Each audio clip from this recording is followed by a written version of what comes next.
Looks like we got some humidity buildup in the compressor. So it looks like these tires are a little bald, and they're also reverse mounts, which means I can't do it on the unit.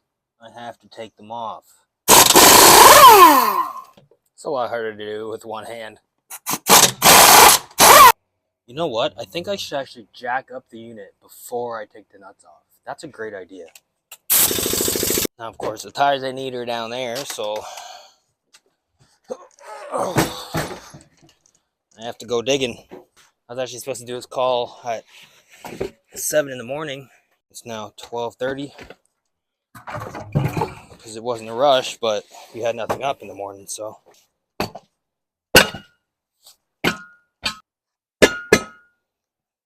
I'm going to show you a little trick that we do. So you see that valve stem, how it's so close to the rim because it's a reverse mount?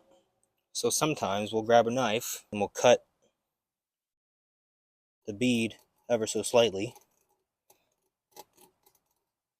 Then we'll just continue along. Because sometimes the bead will actually prevent the air from getting in the tire because the valve stem is so close. It's a horrible design, and they don't make this design anymore for that reason.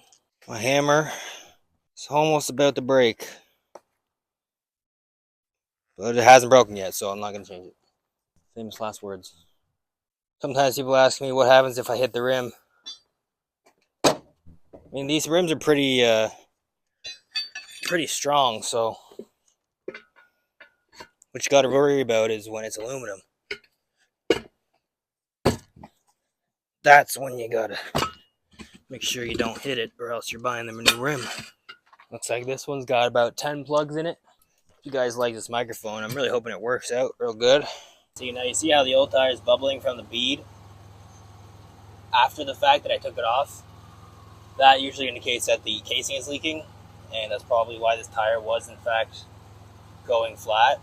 Usually that happens when they patch the tire wrong, they plug the tire in the wrong direction, or sometimes it's just because the tire is old and it's been run flat. Alright, so now we just have to put these tires back on.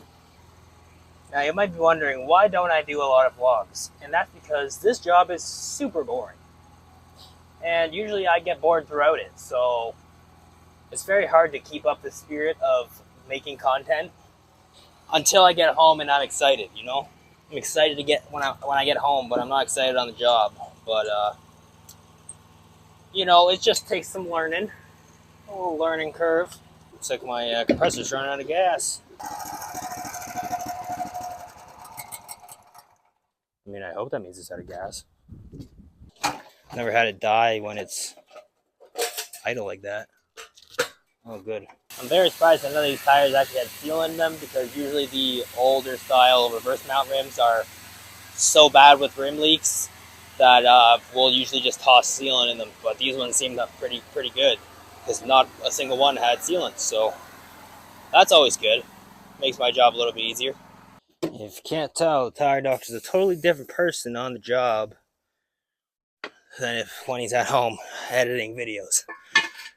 Sometimes I don't even know who the heck the tire doctor is. He says the most cringe stuff you could ever imagine. This one's a thinker. Sometimes it's a real thinker to make sure you put it on the right way. Just like that, tire doctor's on the next call. Thanks for watching. All right, so it looks like that might be it for the tire doctor today. Woke up at 7 o'clock, going home.